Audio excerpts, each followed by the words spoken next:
Hi friend, welcome to শান্তি সৃষ্টি। গত 24শে মার্চের কারেন্ট অ্যাফেয়ার্স, অর্থাৎ আজকে আমি কারেন্ট অ্যাফেয়ার্সটা ঠিকঠাক গতকাল কিন্তু কারেন্ট অ্যাফেয়ার্স সেভাবে তৈরি হয়নি কিছু প্রবলেম থাকার জন্য। তো আজকে আমাদের কারেন্ট অ্যাফেয়ার্সটা আমি প্রোভাইড করে দিচ্ছি।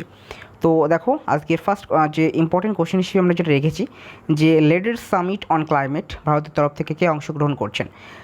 এ থেকেও তোমাদের বলে দিই যে আমরা কিন্তু মার্চ মাসের যে ফুল কারেন্ট অ্যাফেয়ার্স সেটা কিন্তু তোমাদেরকে প্রোভাইড করে দেবো উইথ পিডিএফ। ফুল পিডিএফ অনুযায়ী কিন্তু A4 পেজে কিন্তু রয়েছে, তোমরা কিন্তু সেগুলোকে MCQ ওয়াইজ কিন্তু প্র্যাকটিস করতে পারবে। তো চলো আজকে 24শে মার্চের গুরুত্বপূর্ণ কারেন্ট অ্যাফেয়ার্স স্টার্ট করা যাক। ওকে, তোমাদেরকে আমি 24শে মার্চ বলছিলাম, অ্যাকচুয়ালি সেটা 24শে এপ্রিল হবে, যাই হোক না কেন। চলো ফার্স্ট কোশ্চেন, ন্যাসকম এর প্রথম মহিলা চেয়ারপারসন কে হচ্ছেন? ন্যাসকমের মহিলা প্রথম চেয়ারপারসন কে হচ্ছেন? তোমরা চারটা অপশান দেখতে পাচ্ছ, রেখা মেনন, সুজাতা শর্মা, পায়েল কর্মকার এবং লাস্ট অপশান রয়েছে, দেখো রয়েছে সুচিত্রা বসু। তো দেখো এক্ষেত্রে কিন্তু সঠিক উত্তর হয়ে যাবে অপশানে রেখা মেনন।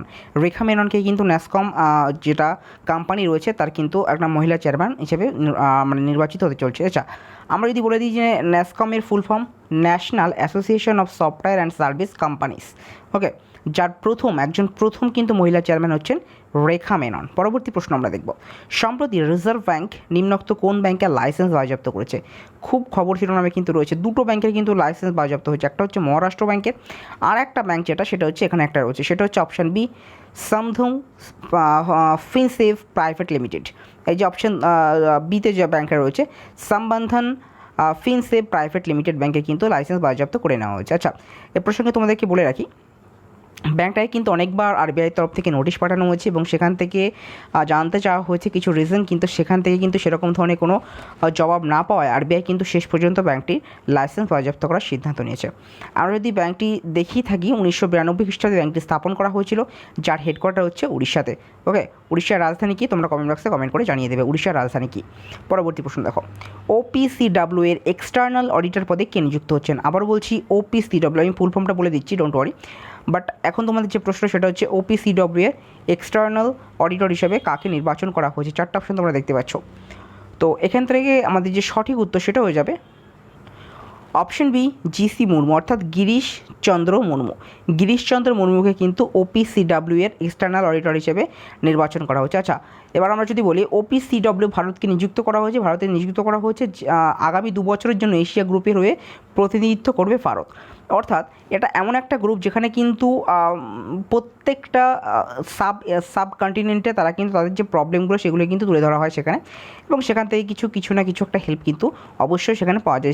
এখন কিন্তু সেখানে ভারতের একজন প্রতিনিধি গিরিশচন্দ্র মুর্মু তিনি কিন্তু নিযুক্ত করা হয়েছে, যার প্রধান কাজ হবে এশিয়া গ্রুপের হয়ে প্রতিনিধিত্ব করে। এশিয়া গ্রুপের সমস্ত প্রবলেম থেকে শুরু করে তাদের দাবি দেওয়া সমস্ত কিছু কিন্তু তিনি তুলে ধরবেন।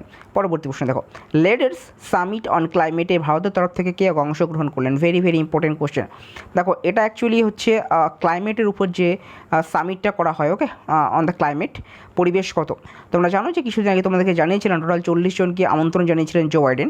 তো সেই জো বাইডেন কিন্তু আমাদের ইন্ডিয়াকেও কিন্তু আমন্ত্রণ জানিয়েছিল, ইন্ডিয়ার তরফ থেকে কিন্তু Narendra Modi. Option A is the right answer, Narendra Modi কিন্তু ভার্চুয়ালি সেখানে অংশগ্রহণ করেছিলেন। আমরা যদি একটু ইনফরমেশান দেখে নিই, দেখো প্রথমেই দেখবো আমি এবছরের ক্লাইমেটের থিমটা কী ছিল, আওয়ার কালেকটিভ স্প্রিন্ট অন 2030। ওকে, এটা হচ্ছে এবছরকার থিম। বাইডেন এই 2 দিনের ভার্চুয়াল জলবায়ু সম্মেলনে মোট 40 জন জাতীয় নেতাকে আমন্ত্রণ জানিয়েছিলেন, যার মধ্যে আমাদের কে ছিলেন?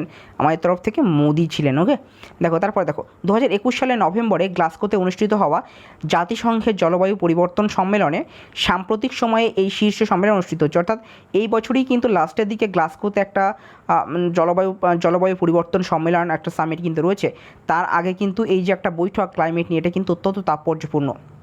টোটাল 40 জন রাষ্ট্রনেতা কিন্তু এখানে ডাক পেয়েছিলেন, অবশ্যই জো বাইডেন কিন্তু এখানে প্রতিনিধিত্ব করেছিলেন। পরবর্তী প্রশ্ন দেখো, S&P প্রজেক্টের তথ্য অনুযায়ী 2022 সালে ভারতের জিডিপি কত শতাংশ থাকবে বলে আশা প্রকাশ করা হচ্ছে?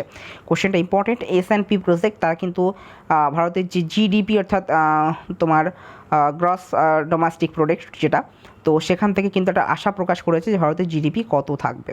Right answer is option B, 10% কিন্তু 11 অপশান এস রাইট অ্যান্সার। 11% থাকার কিন্তু একটা আশা প্রকাশ করেছে S&P প্রজেক্ট। পরবর্তী প্রশ্ন দেখো, মৌলানা ওয়াজিরউদ্দিন খান সম্প্রতি মারা গেছেন, তিনি কোন ক্ষেত্রের সাথে যুক্ত ছিলেন? It's very very important question. সম্প্রতি কিন্তু তিনি মারা গেছেন, তো তিনি কোন ক্ষেত্রের সাথে যুক্ত ছিলেন? এখানে সঠিক উত্তর হয়ে যাবে অপশন বি এবং অপশন সি, অর্থাৎ option D is the right answer.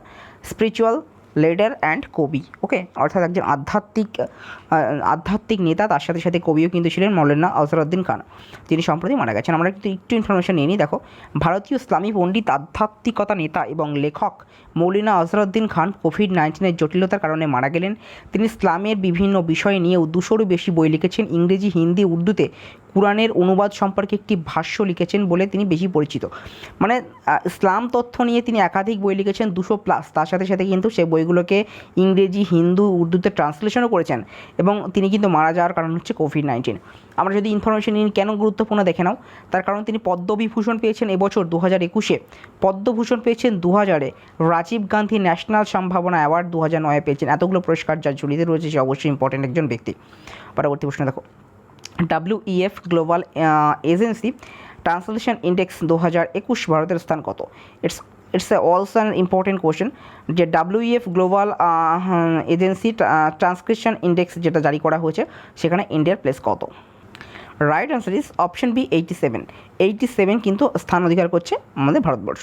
আমরা এবার একটু ইনফরমেশন দেখে নেব। প্রথমে আমরা দেখব যেখানে টোটাল কতগুলো দেশের মধ্যে পরীক্ষা করা হয়েছিল।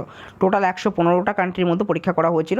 তোমরা দেখতে পাচ্ছ WEF, যাকে বলা হয় ওয়ার্ল্ড ইকোনমিক ফোরাম, যেখানে প্রথম স্থানে রয়েছে সুইডেন, দ্বিতীয় স্থানে কে রয়েছে? জিম্বাবুয়ে। সব থেকে শেষ স্থানে রয়েছে জিম্বাবুয়ে। আমরা প্রথম ইন্ডিয়া এবং হচ্ছে শেষ স্থান কিন্তু রেখেছি।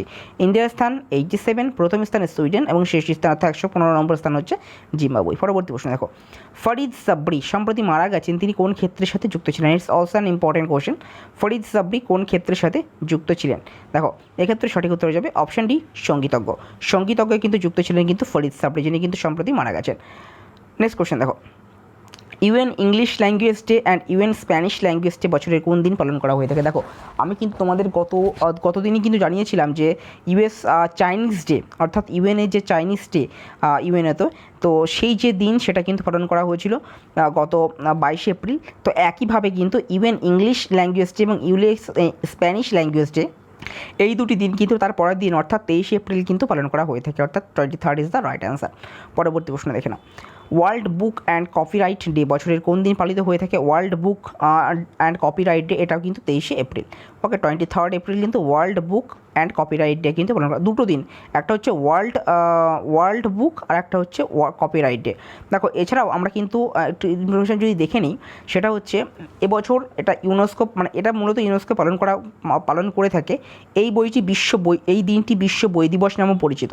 আমরা যদি ইউনেস্কোর যিনি ডিরেক্টর জেনারেল রয়েছেন অ্যাড্রো অ্যানজেলি, তিনি রয়েছেন ডিরেক্টর জেনারেল। ইউনেস্কো যেটা গঠন করা হয়েছিল 1946 খ্রিস্টাব্দের 4 নভেম্বর গঠন করা হয়েছিল, এবং ইউনেস্কোর সদর দপ্তর হচ্ছে ফ্রান্সের প্যারিসে। ওকে, এতগুলো ইনফরমেশন কিন্তু তোমাদেরকে আমি প্রোভাইড করে দিচ্ছি। নেক্সট কোশ্চেন দেখো, কিশোর ন্যান্ডলেস্কার সম্প্রতি মারা গেছেন, তিনি কোন ক্ষেত্রের সাথে যুক্ত ছিলেন? এটিও একটি গুরুত্বপূর্ণ কোশ্চেন। কিশোর ন্যান্ডলেস্কার, যিনি সম্প্রতি মারা গেছেন, তিনি কিন্তু চলচ্চিত্র জগতের সাথে যুক্ত ছিলেন। ওকে, চলচ্চিত্র ইজ দ্য রাইট অ্যান্সার। তো ফ্রেন্ডস, আজকে যে 11টা গুরুত্বপূর্ণ কোশ্চেন ছিল সেটা এখানে শেষ হচ্ছে। দেখা হবে পরবর্তী ভিডিওতে।